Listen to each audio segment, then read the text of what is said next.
வணக்கம். சுப்ரீம் செய்திகளுக்காக இரா செல்வமணி. இன்றைய முதன்மை செய்திகள்.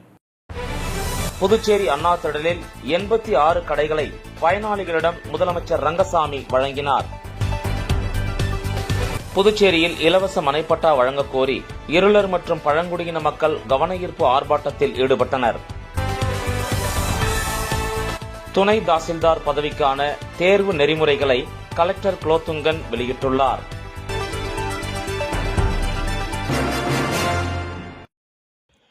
இரண்டு நாள் அரசுமுறை பயணமாக மாஹே சென்றுள்ள துணைநிலை ஆளுநர் கைலாஷ்நாதன் PM ஸ்ரீ உஸ்மான் அரசு மேல்நிலைப் பள்ளியில் நிறுவப்பட்டுள்ள புகழ்பெற்ற மையழி விடுதலை போராட்ட வீரர் PK உஸ்மான் மாஸ்டர் அவர்களின் மார்பளவு சிலையை திறந்து வைத்தார்.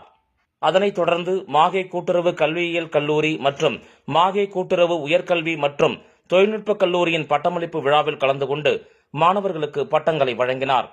முன்னதாக மாஹே மண்டல நிர்வாக அதிகாரி அலுவலகத்தில் நடைபெற்ற ஆய்வுக் கூட்டத்தில் தலைமை தாங்கினார். மாஹே பகுதியில் அரசு துறைகள் மூலமாக செயல்படுத்தப்படும் திட்டப் பணிகள் குறித்து ஆய்வு செய்தார். இக்கூட்டத்தில் சட்டமன்ற உறுப்பினர் ரமேஷ் பரம்பத், மாஹே மண்டல நிர்வாக அதிகாரி மோகன்குமார், நகராட்சி ஆணையர் சதேந்திர சிங் மற்றும் துறை அதிகாரிகள் கலந்து கொண்டனர்.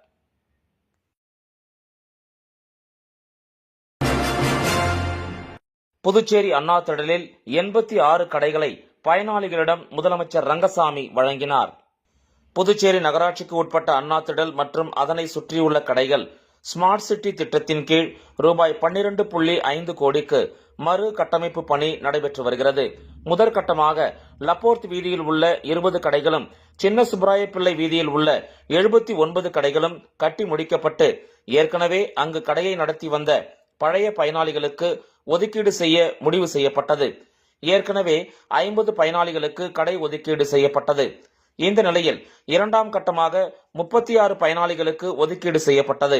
இந்த 86 பயனாளிகளுக்கு கடைக்கான சாவியை முதலமைச்சர் ரங்கசாமி சட்டசபையில் வழங்கினார். இந்த நிகழ்ச்சியில் நேரு MLA, உள்ளாட்சித்துறை இயக்குநர் சக்திவேல், புதுச்சேரி நகராட்சி ஆணையர் கந்தசாமி மற்றும் வருவாய்த்துறை அதிகாரி பிரபாகரன், NR காங்கிரஸ் பிரமுகர் வினோத் மற்றும் கடை உரிமையாளர்களும் அப்பகுதி வியாபாரிகள் உள்ளிட்ட பலரும் உடனிருந்தனர். தமிழர் எதிர்ப்பை தூண்டிவிடும் கன்னட இன வெறியர்களுக்கு எதிராக தமிழ் தேசிய பேரியக்கம் சார்பில் ஆர்ப்பாட்டம் நடைபெற்றது. திரைப்பட விழாவில் பேசிய கமல்ஹாசன், பாசப்பிணைப்பில் கன்னட நடிகரை மேடைக்கு அழைக்கும் போது தமிழ் மொழியிலிருந்து பிறந்ததுதான் கன்னட மொழி, நீயும் நானும் சகோதரனே என்று உறவோடு பேசினார். இதை திரித்து கர்நாடகத்தில் தமிழர் எதிர்ப்பை தூண்டி விடுகின்றனர். இந்த கருத்து தவறு என்றால் அவர்கள் தாராளமாக மறுக்கலாம், மாற்று கருத்தை முன்வைக்கலாம். அதை விடுத்து தமிழர்களுக்கு எதிராக கலவரத்தை தூண்டும் வகையில் கர்நாடகத்தில் காங்கிரஸ் முதலமைச்சர் சித்தராமையாவும் பாஜக மாநில தலைவரும் கருத்துக்கள் தெரிவித்திருப்பது கண்டனத்திற்கு உரியது. மேலும் தமிழர்களுக்கு எதிராக கலவரத்தை உருவாக்கி தமிழர் எதிர்ப்பை மேலும் மேலும் தூண்டிவிடுகின்ற செயலாகும். இதன் தொடர்ச்சி என்னவாக இருக்கும் என்றால், கன்னடர்கள் மற்றும் தமிழர்கள் தாக்கப்படுவார்கள். அவர்களுடைய வணிக நிறுவனங்கள், வீடுகள் தாக்கப்படும். தமிழ் முதலாளிகள், பேருந்து, வணிக நிறுவனங்கள் தாக்கப்படும். இவையெல்லாம் கடந்த கால வரலாறு. கன்னடர்களின் தமிழர்களுக்கு எதிரான வன்முறை வெறியாட்டம் செய்வது தொடர்கதையாக இருக்கிறது. கன்னடர்களின் தமிழர்களுக்கு எதிரான தாக்குதலுக்கு முடிவு கட்ட வேண்டும். கன்னடர்கள் தமிழர்களை தாக்கினால் தமிழ்நாட்டில் உள்ள கன்னடர்களை தாக்கப்படுவார்கள் என்ற அச்ச உணர்வு அவர்களுக்கு வர வேண்டும். கன்னடர்களின் வினைக்கு சரியான எதிர்வினை ஆற்ற வேண்டும். இல்லையேல் பழைய வரலாறு தொடரும் என்றும், தமிழர்கள் தொடர்ந்து தாக்கப்படுவார்கள் என்றும், கொல்லப்படுவார்கள் என்றும், அகதிகளாக ஓடி வருவார்கள் என்றும் குறிப்பிட்டுள்ளனர். கர்நாடக தமிழர்களின், தமிழ்நாட்டு தமிழர்களின் வாழ்வை, உரிமையை பாதுகாக்க தமிழ் தேசிய பேரியக்க தமிழர் எதிர்ப்பை தூண்டிவிடும் கன்னட இன வெறியர்களுக்கு எதிராக கடுமையான எதிர்வினை ஆற்றும். இந்த நிலையில் இன்று புதுச்சேரி ராஜா திரையரங்க சிக்னலில் தமிழ் தேசிய பேரியக்கம் சார்பில் கண்டன ஆர்ப்பாட்டம் நடைபெற்றது. தமிழ் தேசிய பேரியக்க புதுச்சேரி செயலாளர் வேல்சாமி இதற்கு தலைமை தாங்கினார். வடக்கு கிளை செயலாளர் தோழர் சத்தியமூர்த்தி, ஐவேலி குமார், தொரவி முருகன், கடலூர் சூர்யா ஆகியோர் முன்னிலை வகித்தனர். தமிழ் தேசிய பேரியக்க துணை பொதுச் செயலாளர் அருணபாரதி, மக்கள் வாழ்வுரிமை இயக்க செயலாளர் ஜெகநாதன், தமிழர்குளம் அமைப்பாளர் அழகர், தொழிற்சங்க தலைவர் ரமேஷ், நாம் தமிழர் கட்சி இளங்கோவன், புரட்சியாளர் அம்பேத்கர் தொண்டர்படை பாவாடை ராயன், புதுவை படைப்பாளர் இயக்க செயலாளர் புதுவை தமிழ்நெஞ்சன், புதுச்சேரி படைப்பாளர் இயக்க தலைவர் ஆறு செல்வன், தெய்வத்தமிழ் பேரவை ராசாராம், சுகுமாரன், தமிழக இளைஞர் முன்னணி துறவி முத்து, தமிழ் தேசிய பேரியக்கத்தினர் பாகூர் அன்பு நிலவன், பாண்டியன், முருகவேல், தமிழர் களம் சதீஷ், சிவனடியார், சிவசிங்காரம், தமிழழகி, தரணிவேல் உள்ளிட்டோர் பங்கேற்று கன்னட இன வெறியர்களுக்கு எதிராக முழக்கங்களை எழுப்பினர். கமலஹாசன் அவர்கள் ஒரு திரைப்பட விழாவில் தமிழ் மொழியிலிருந்து பிறந்ததுதான் கன்னடம் என்று இயல்பாக சொன்னார். உண்மையான கருத்தை சொன்னார். அந்த கருத்துக்காக கர்நாடக முதலமைச்சர், கர்நாடக எதிர்க்கட்சி தலைவர், கர்நாடக அமைச்சர்கள், கன்னட இனவெறி அமைப்புகள் என எல்லோரும் அதற்கு கண்டனம் தெரிவிக்கலாம், மாற்று கருத்து தெரிவிக்கலாம், அதில் ஒன்றும் தவறில்லை. ஆனால் இவர்கள் அத்தனை பேரும் தமிழர் எதிர்ப்புணர்வை தூண்டி கலவரத்தை உருவாக்கும் வகையில் கருத்துக்களை தெரிவித்துக் கொண்டிருக்கிறார்கள். அங்கே கமலஹாசன் நடித்த அந்த படத்தின் பதாகைகள், பேனர்கள் கிழிக்கப்படுகின்றன. இதை இப்படியே விட்டால் இந்த தமிழருக்கு எதிரான எதிர்ப்புணர்வை வளர்த்து தமிழருக்கு எதிராக கலவரம் நடத்துவார்கள் அவர்கள். இதுதான் கடந்த காலங்களில் நாம் கண்டிருக்கிறோம். கடந்த கால வரலாற்றில் இருந்து பாடம் கற்றுக்கொண்டு கன்னட இனவெறி கும்பலுக்கு தக்க பதிலடி கொடுக்க வேண்டும். அவர்களுக்கு புரியக்கூடிய மொழியில் பேச வேண்டும். அன்பாக பேசினால் அன்பாக பேச வேண்டும், வம்பாக பேசினால் வம்பாக பேச வேண்டும். அவர்கள் அடித்தால் நாங்களும் திருப்பி அடிப்போம் என்ற எண்ணத்தை, உணர்வை அவர்களுக்கு புரிய வைக்க வேண்டும் என்பதற்காக தமிழ் தேசிய பேரியக்கம், அதன் தலைவர் ஐயா பே மணியரசன் அவர்கள் தலைமையிலே நேற்று தஞ்சையிலே இந்த கண்டன ஆர்ப்பாட்டம் நடைபெற்றது. இன்று தமிழ்நாட்டின் பல பகுதிகளிலும் தமிழ் தேசிய பேரியக்கம் ஒருங்கிணைப்பில் தமிழ் தேசிய பேரியக்கம் இந்த ஆர்ப்பாட்டத்தை நடத்தி கொண்டிருக்கிறது. புதுச்சேரியில் தமிழ் தேசிய பேரியக்கம், தமிழ் அமைப்புகள், தமிழ் தேசிய ஆதரவாளர்கள் ஒன்றிணைந்து கன்னட இனவெறி கும்பலுக்கு எதிராக இந்த ஆர்ப்பாட்டத்தை நடத்தி கொண்டிருக்கிறோம். இவர்கள் மீண்டும் இதுபோல் செய்தால் தமிழர்களுக்கு, கன்னட தமிழர்களுக்கு, அங்கே கர்நாடக தமிழர்களுக்கு பாதிப்பு இருந்தால் இங்கே தமிழ்நாட்டில் வாழக்கூடிய கன்னடர்களுக்கும் பாதிப்பு வரும் என்பதையும் எச்சரிக்கையாக நாங்கள் சொல்லிக் கொள்கிறோம். புதுச்சேரியில் இலவச மனைப்பட்டா வழங்கக் கோரி இருளர் மற்றும் பழங்குடியின மக்கள் கவனஈர்ப்பு ஆர்ப்பாட்டத்தில் ஈடுபட்டனர். புதுச்சேரியை பூர்வீகமாக கொண்டு வாழ்ந்து வரும் பழங்குடியினர் மற்றும் இருளர் மக்களை மத்திய அரசு ஆணைப்படி அட்டவணை பழங்குடியினர் பட்டியலில் சேர்க்க நடவடிக்கை மேற்கொள்ள வேண்டும். 10 ஆண்டுகளுக்கு மேல் இலவச மனைப்பட்டா கேட்டு போராடி வருகிறோம். ஆனால் இதுவரை மனைப்பட்டா வழங்காத புதுச்சேரி அரசை கண்டித்து புதுச்சேரி பழங்குடியினர் காட்டுநாயக்கன் சமூக சீர்திருத்த சங்கம் சார்பில் கண்டன ஆர்ப்பாட்டம் நடத்தப் போவதாக அறிவிக்கப்பட்டிருந்தது. அதன்படி கண்டன ஆர்ப்பாட்டமானது பழங்குடியினர் காட்டுநாயக்கன் சமூக சீர்திருத்த சங்கம் தலைவர் ஏகாம்பரம், பழங்குடியினர் நலச்சங்க தலைவர் ராம்குமார் ஆகியோர் தலைமையில் பழைய பேருந்து நிலையம் அருகே நடைபெற்றது. இந்த போராட்டத்தில் நரிக்குறவர்கள், இருளரின மக்கள் மற்றும் பள்ளி செல்லும் சிறுவர்கள் என பழங்குடியினர் 200க்கும் மேற்பட்டோர் கலந்து கொண்டு கோரிக்கைகளை வலியுறுத்தி கண்டன கோஷங்களை எழுப்பினர். கல்வி படிப்பதற்கு எத்தனை போராட்டம், இலவச மனைப்பட்டாக்கும், படிப்பதற்கும் கல்விக்கும் காது கேட்க மத்திய அரசு. மேலும் தாங்கள் பயன்படுத்தும் பொருட்களுடன் போராட்டத்தில் பள்ளி மாணவர்கள் கலந்து கொண்டு கோஷங்களை எழுப்பியதால் சிறிது நேரம் பரபரப்பு நிலவியது. பூர்வீகமாக வசிக்கும் காட்டுநாயக்கன், மலைக்குறவன், குருமன், எருக்குலா இனங்களை அட்டவணை பழங்குடி பட்டியலில் சேர்ப்பதற்காக எங்களுடைய புதுச்சேரி மாநில பழங்குடியின மக்கள் கூட்டமைப்பு 44 ஆண்டுகளாக தொடர் போராட்டம் செய்து வருகிறோம்.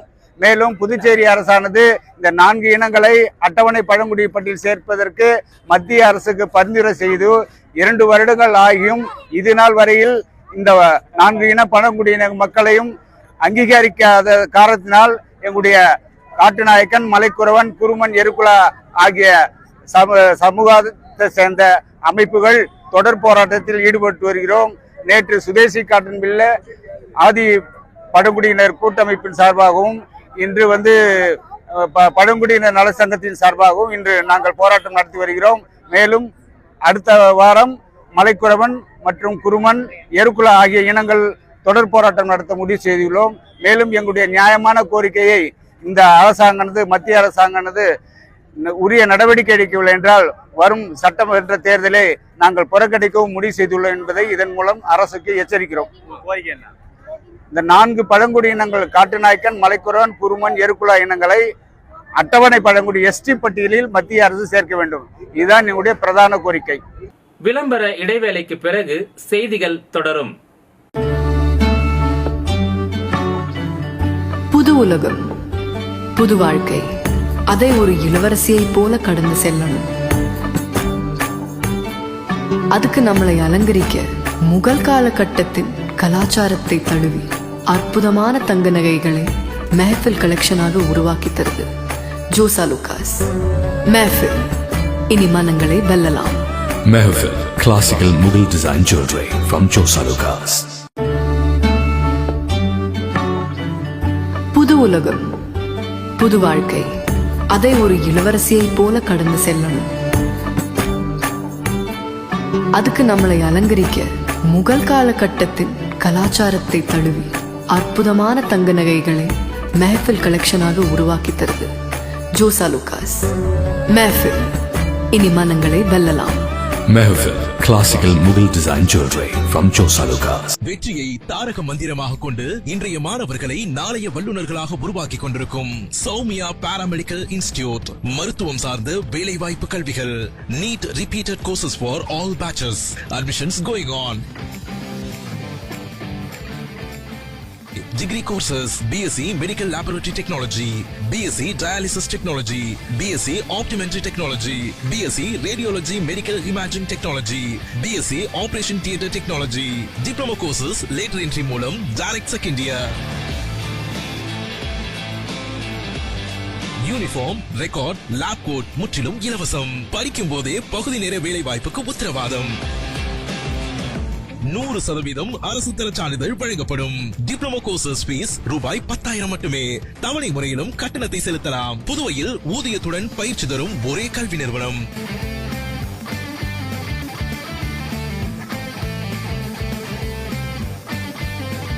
நமது Soumya paramedical institute, number 7, Koodapakkam main road, Villianur bypass, Puducherry.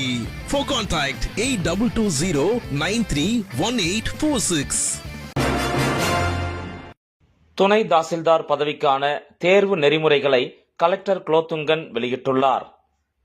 Puduvai collector Kulothungan வெளியிட்டுள்ள செய்திக்குறிப்பில், புதுவை வருவாய் மற்றும் பேரிடர் மேலாண்மை துறையில் 30 துணை தாசில்தார் பதவி நேரடி போட்டித் தேர்வு மூலம் நிரப்பப்பட உள்ளது என்றும், பொது 12, MBC 5, SC 5, OBC 3, EWS 3, EBC PCM மாற்றுத்திறனாளி தலா 1 என 30 பணியிடங்கள் நிரப்பப்படுகிறது. பட்டம் முடித்து 32 வயதுக்கு மிகாமல் உள்ளவர்கள் விண்ணப்பிக்கலாம். MBC, OBC, EBC, PCM பிரிவுக்கு 3, SC பிரிவுக்கு 5 ஆண்டு வயது தளர்வு உள்ளது. இப்பணிக்கு 4 பிராந்தியங்களிலும் எழுத்துத் தேர்வு நடைபெறும். இணையதளத்தில் வரும் 27ஆம் தேதி மாலை 3 மணி வரை விண்ணப்பிக்கலாம் என்றும், மேலும் உதவிக்கு 0413 2299 567 என்ற எண்ணை வேலை நாட்களில் காலை 9:30 மணி முதல் மாலை 5 மணி வரை தொடர்பு கொள்ளலாம் என்று அச்செய்தி குறிப்பில் அவர் கூறியுள்ளார். திருபுவனை சட்டமன்ற தொகுதிக்கு உட்பட்ட திருபுவனை சின்னப்பேட் பகுதியில் புதிய மின்மாற்றி அமைக்கும் பணியினை சட்டமன்ற உறுப்பினர் அங்காளன் தொடங்கி வைத்தார். புதுவை மாநிலம் மண்ணாடிப்பட்டு கொம்யூன் திருபுவனை சட்டமன்ற தொகுதிக்கு உட்பட்ட திருபுவனை சின்னப்பேட் மீனாட்சி நகர் காவல் நிலைய வீதி ஆகிய பகுதிகளில் கடும் மின்னழுத்த குறைபாடு நிலவி வந்தது. இதன் காரணமாக மின் நுகர்வோர்கள் மின் உபகரணங்களை பயன்படுத்த முடியாமல் பெரிதும் அவதியுற்றனர். இந்த பிரச்சனையை திருபுவனை சட்டமன்ற உறுப்பினர் அங்காளன் கவனத்திற்கு கொண்டு சென்றனர்.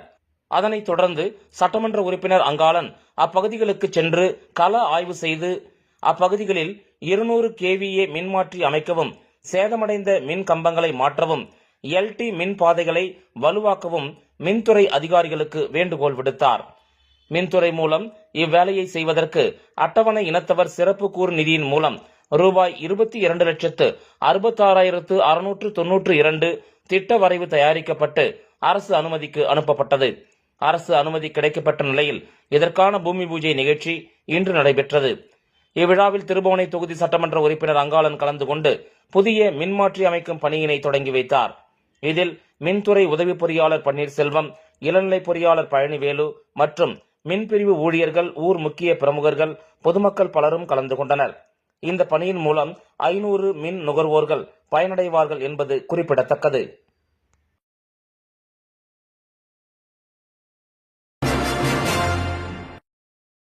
புதுவையின் முன்னாள் முதலமைச்சர் நாராயணசாமியின் பிறந்தநாளை முன்னிட்டு காங்கிரஸ் கட்சி நிர்வாகிகள் மும்மத ஆலயத்தில் சிறப்பு பிரார்த்தனையில் ஈடுபட்டனர்.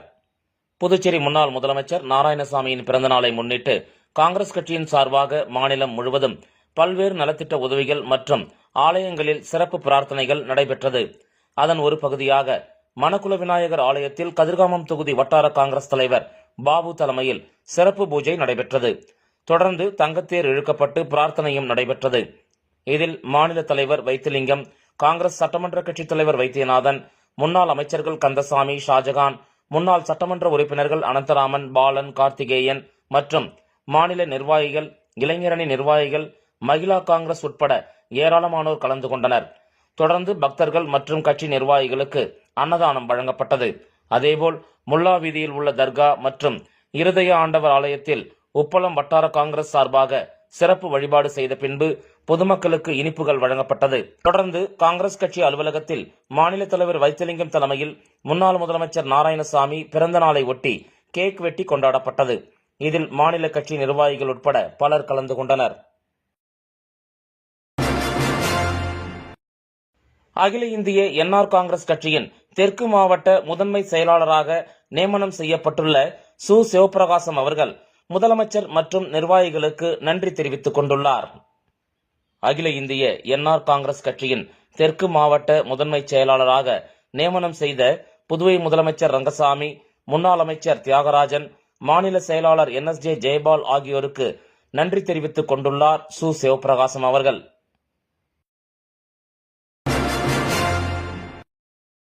புதுச்சேரியில் உள்ள 108 ஆம்புலன்ஸ் ஓட்டுநர்கள் மற்றும் ஊழியர்களுக்கு செல்போன், கை கணினி அதாவது டேப், ரெயின்கோட் உள்ளிட்டவைகளை முதலமைச்சர் ரங்கசாமி வழங்கினார். அவசர சுகாதார உள்கட்டமைப்பை மேம்படுத்தும் விதமாக ஜிப்மர் மற்றும் புதுச்சேரி அரசு மருத்துவமனை இணைந்து புதுச்சேரியில் உள்ள 108 ஆம்புலன்ஸ் ஓட்டுநர்கள் மற்றும் ஊழியர்கள் பயன்படும் வகையில் அவர்களுக்கு ஸ்மார்ட் செல்போன், கை கணினி வழங்கும் நிகழ்ச்சி திலாசுப்பேட்டையில் உள்ள முதலமைச்சர் ரங்கசாமி இல்லத்தில் நடைபெற்றது. இந்த நிகழ்ச்சியில் ஜிப்மர் இயக்குனர் வீர் சிங் நெகி, புதுச்சேரி சுகாதாரத்துறை இயக்குனர் ரவிச்சந்திரன் உள்ளிட்ட சுகாதாரத்துறை அதிகாரிகள் கலந்து கொண்டனர். இதில் 108 ஆம்புலன்ஸ் ஓட்டுநர்களுக்கு ஸ்மார்ட் செல்போன் மற்றும் ரெயின்கோட்டும், அதில் பணிபுரியும் தொழில்நுட்ப ஊழியர்களுக்கு கை கணினி அதாவது டேப் மற்றும் ரெயின்கோட்டை முதலமைச்சர் ரங்கசாமி வழங்கினார். மீண்டும் முதன்மை செய்திகள். புதுச்சேரி அண்ணா திடலில் 86 கடைகளை பயனாளிகளிடம் முதலமைச்சர் ரங்கசாமி வழங்கினார். புதுச்சேரியில் இலவச மனைப்பட்டா வழங்கக் கோரி இருளர் மற்றும் பழங்குடியின மக்கள் கவனஈர்ப்பு ஆர்ப்பாட்டத்தில் ஈடுபட்டனர். துணை தாசில்தார் பதவிக்கான தேர்வு நெறிமுறைகளை கலெக்டர் குலோத்துங்கன் வெளியிட்டுள்ளார். இந்த செய்தி அறிக்கை இத்துடன் நிறைவு பெறுகிறது. வணக்கம்.